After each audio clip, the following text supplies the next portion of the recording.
Welcome back, Plant News. I'm Enrique Marnotes. And I'm Tyler Beal. This time of year, Thanksgiving is coming up. It is time for family, friends, and food. We got to have a special interview with famous British historian Charles Ramsbottom. Let's take a look. Hello, Charles.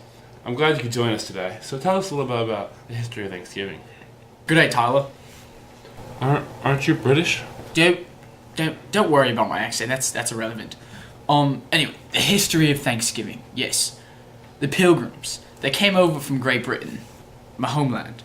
They were being persecuted back home, and they decided that they wanted religious freedom. And so they came over to America on a ship called the Mayflower. They landed in Plymouth in Massachusetts. They established the Plymouth settlement.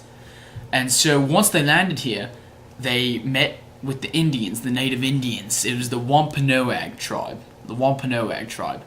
And so the Wampanoags, they didn't like the intruders, but they decided that in order to survive, they needed the Pilgrims. So they needed the help in order to fend off neighboring native tribes. And so they decided to become friends with the Pilgrims.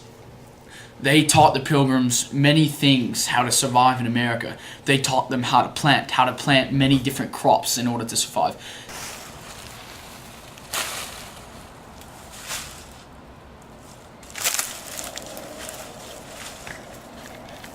They also taught them how to hunt animals in America. There were different breeds of animals than there were in England, so they needed to learn how to hunt them.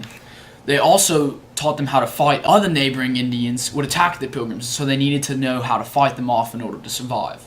So the Wampanoags taught them how to do that. And after all of this had happened, they decided that they wanted to celebrate. And with the first Thanksgiving, although back then they didn't call it Thanksgiving, they just decided that they would have a 3-day festival to give thanks, where they ate, they drank, they just partied for 3 days. It was great. They hunted animals, and they just basically partied for 3 days, like I already said. And so that later turned into Thanksgiving, the fourth Thursday of every November. We don't know, this was around the same time that they had around the end of November. That was around the same time they had it back then, but so they formed it to be the last Thursday of every November. Wow. That was amazing. Great interview. It was mind-blowing. Inspiring. Well, I'm Enrique Marnotes. And I'm Tyler Beal. Stay golden, Plant.